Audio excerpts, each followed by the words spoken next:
अक्षित भाई ये भी बताइए कि जब हम महाकुंभ की बात करते हैं, बहुत लोग कहते हैं कि क्या ही हो जाएगा, डुबकी लगा लेने से क्या है, हुँ, पाप कैसे धुल जाते हैं, वो जी, क्या होता है। हाँ।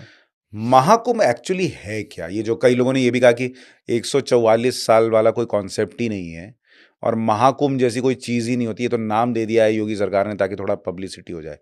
क्या महाकुंभ वाक़ई में होता है? 144 साल का क्या लेना-देना है? महाकुंभ में डुबकी से क्या होता है और उसके पीछे का साइंस क्या है? देखिए, गंगा के पानी का साइंस तो मुझे लगता है अब कम से कम सारे सनातनी, सारे हिंदुओं को पता होगा।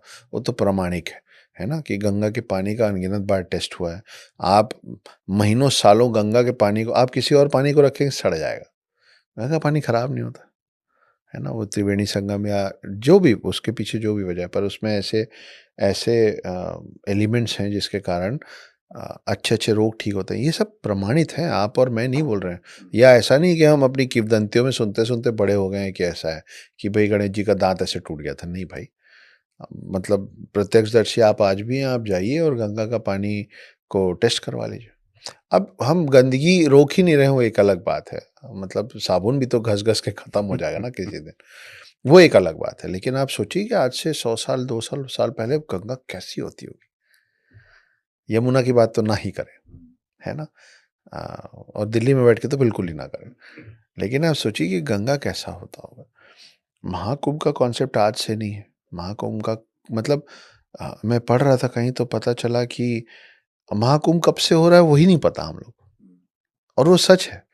वो कब से हो रहा है, मतलब जैसे हम शिव के लिए बोलते हैं ना कि ना इनकी इनका कोई समाप्त है, ना कोई प्रारंभ है, वो स्थिति है। हमको मालूम ही नहीं कि हम महाकुंभ कब से कर रहे हैं। ये तो 144 साल बाद अब आया है। इस महाकुंभ के कितने 144 साल हो चुके हैं हमको नहीं पता। सही बात। वो कोई चाइनीज़ राइटर थे, हुआंग सुंग ऐसा कुछ नाम है उनका। उनका पहला डॉक्यूमेंटेड है कि ये ऐसा कुछ होता है महाकुंभ टाइप का। वो भी चाइनीज़ डॉक्यूमेंट्रीज़ में रिटन है कि उस समय उतने लोग आए थे और ऐसा हुआ था, वैसा हुआ था। तो गंगा के पानी से सिर्फ़ शरीर साफ़ नहीं होता है, बहुत सारे रोग साफ़ होते हैं, वो तो सत्य है। गंगा का जो हम लोग का पुराना जो कहानी है कि भागीरथी कैसे गंगा को लाए थे, क्यों लाए थे, शिव की जटा से होके गंगा आई थी। वो आई ही थी मोक्ष की प्राप्ति के लिए, है ना? कि भागीरथी के जितने परिवार के पुराने लोग थे जो जा चुके थे, उनको मोक्ष की प्राप्ति नहीं हो रही थी क्योंकि उनको कहाँ समाहित करें। तो फिर वो तपस्या करके ब्रह्मा जी के पास गए, ब्रह्मा जी ने बोला गंगा मेरी पुत्री है, उनसे बात करो। फिर गंगा बोली मैं आऊँगी, पृथ्वी पे गिरूँगी तो पृथ्वी ही 2 टुकड़े हो जाएगी। तो शिव जी ने बोला कि नहीं, नहीं उसको हम सँभाल लेंगे। शिव जी हमेशा संकट मोचन ही बनते हैं, है ना? कि वो विष कोई नहीं पी रहा तो मेरे को दे दो। गंगा जिस पे गिरेगी उसको तकलीफ होगी, चोट लगेगा तो मेरे सर पे गिरा दो। तो फिर यहाँ से उनका फ्लो स्लो किया गया है, इसलिए गंगा आई हैं। क्यों आई हैं? मोक्ष के लिए। तो अभी जैसे मैं उदाहरण के तौर पे ही बोलते-बोलते भूल गया था कि ये बिल्कुल क्लीनलीनेस फ्रीक लोग हैं। अरबपति लोग, मेरे पर्सनल जानने वाले हैं। वो गए वहाँ, उन्हीं सब के बीच में रहे, उसी में स्नान किए, सब किए। क्यों? तो ये मैं हमेशा बोलता हूँ कि मोह और मोक्ष जो है ना, वो विरोधाभासी है। They are contradicting each other. Unless and until you are in the fair of moksha, मोह, ये चाहिए, वो चाहिए, आईफ़ोन 16 प्रो ब्रो, है ना?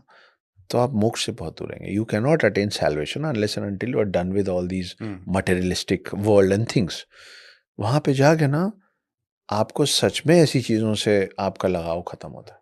अच्छा। जी, इस भीड़ में की बात नहीं कर रहा हूँ। मैं कुछ चीज़ें बोलता हूँ जो पता नहीं मुझे लगता है कि सही है, कि भई अभी तो महाकुंभ खत्म हो जाएगा, पर त्रिवेणी संगम वही है ना, आप उसके बाद भी जाइए। ऐसे ही भीड़ में जाइए। ये हालत कर दीजिए कि उत्तर प्रदेश गवर्नमेंट को ना परमानेंटली तैयारी रखनी पड़े कि भाई हर महीने 2-4 करोड़ तो आ ही जाएँगे, if not 40 crore. At least 4-5-6 crore तो आएँगे ही। ये परमानेंट सिस्टम कर दीजिए। मैं बोलता हूँ कि अयोध्या जाके जय श्री राम मत बोलिए। अयोध्या जाइए और बोलिए राधे-राधे, और मथुरा जाइए, वृंदावन जाइए और वो बोलिए जय श्री राम। बद्रीनाथ जाइए और बोलिए जय माता दी, और वैष्णो देवी जाइए और बोलिए बम बम भोले। क्योंकि सब एक हैं, हम ही बाँट के चल रहे हैं। आप यूपी आएँगे तो जय श्री राम बोलेंगे, आप गुजरात जाएँगे तो हरे रामा क्यों? मैं जाऊँगा वृंदावन।